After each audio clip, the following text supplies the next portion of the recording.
Hello दोस्तों, कैसे हैं आप सब? उम्मीद करते होंगे अच्छे होंगे। चलिए आज हम लोग पढ़ने जा रहे हैं क्लास 8 का साइंस स्टार्ट किए। एकदम पूरा बेसिक से जानेंगे, चीजों को बारीक से समझने का काम कीजिए आप लोग।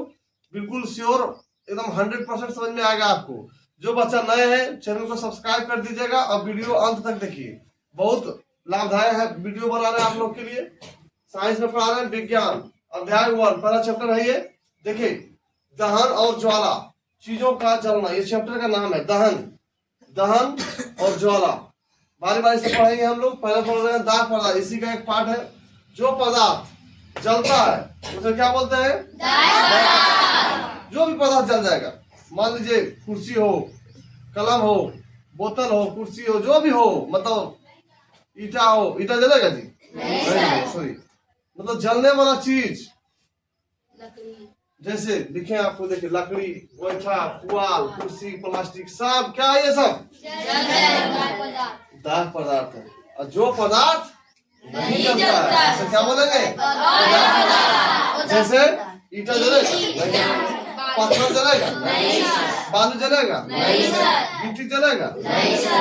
इतना पढ़ने के बाद अब आते हैं ज्वलन ताप। क्या? ज्वलन ताप कहता वह न्यूनतम ताप जिस पर कोई पदार्थ जलना शुरू करता है उसे उस पदार्थ का ज्वलन ताप कहते हैं।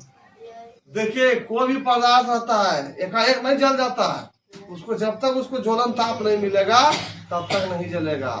देखिए, वह न्यूनतम ताप, मान लीजिए जिसका जो भी न्यूनतम ताप है, जैसे कि नेवारी का देखिए जलाइएगा तुरंत जल जाएगा।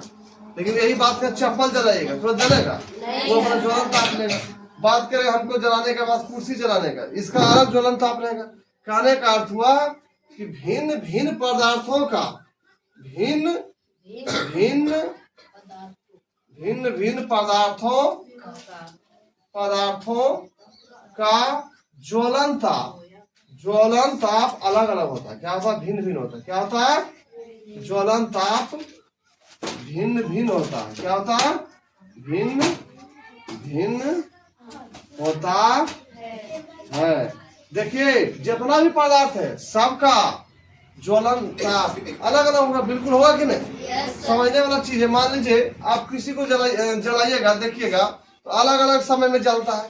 नेवारी तुरंत जलेगा, गोईठा उससे थोड़ा लेट में जलता है, लकड़ी उससे थोड़ा लेट में, कोयला उससे थोड़ा लेट में। कहने का अर्थ हुआ कि जितना भी पदार्थ है तो उसका अलग अलग ज्वलन ताप होता है। उम्मीद करते होंगे वीडियो पसंद आया होगा।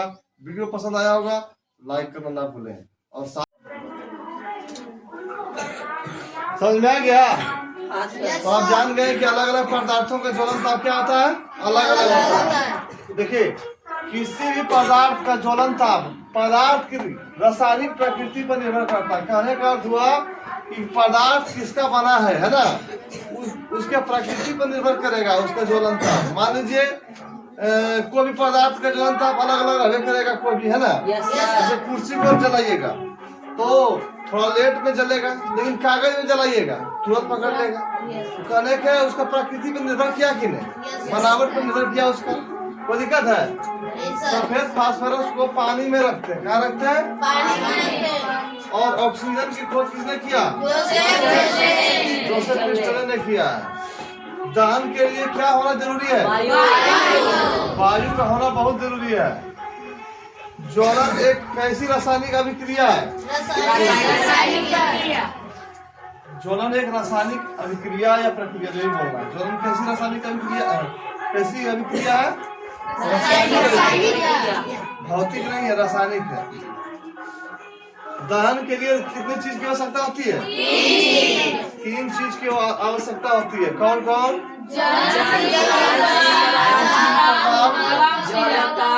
ज्वलन ताप, हवा और हवा में ऑक्सीजन हो जाएगा, है ना। देखिए, कोई पदार्थ को जलाइएगा आप तो 3 चीज करना जरूरी है। मान लीजिए ज्वलनशील पदार्थ, मान लीजिए आप कागज को जलाइएगा, कागज चाहिए आपको पहले। दूसरी बात ज्वलनशील ताप, ज्वलन ताप चाहिए, कागज का कितना ताप में जलेगा। और तीसरा का हवा रहना बहुत जरूरी, तभी जल पाएगा, है ना। यहाँ तक कोई दिक्कत है? उतार लिए होंगे? चलिए, उतार लिए होंगे आप लोग।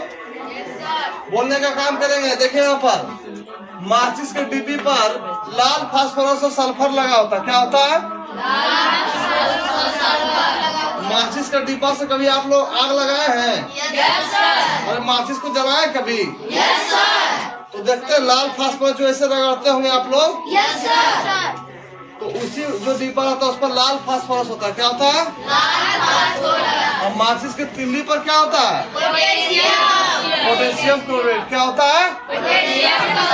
और सब मिलकर बोलिए, जोश में आइए, जोश में।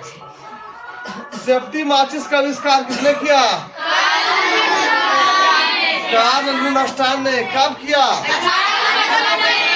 1855 में किया। कहाँ किया? किया। लाल फास्फोरस का आविष्कार किसने कब हुआ था? देखिए, लाल फास्फोरस अपने आप आग नहीं पकड़ता है, इसको जो है ना रगड़िएगा तब आग पकड़ेगा, है ना? कोई दिक्कत? उम्मीद करते हैं वीडियो पसंद आया होगा। वीडियो पसंद आया होगा तो लाइक करना ना भूलें और चैनल को सब्सक्राइब जरूर करें, ताकि ऐसा कंटेंट आपको सबसे पहले आपके पास पहुंच जाए। और जो भी चीज़ पढ़ाते हैं कहीं ना कहीं हर एक एग्जाम ओरिएंटेड रहता है, ये सब एग्जाम में हर एक एग्जाम में आता है।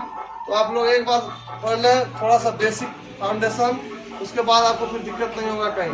मैट्रिक में यहाँ से 100% आपको फर्स्ट आइएगा आप। चलिए, बहुत बहुत धन्यवाद।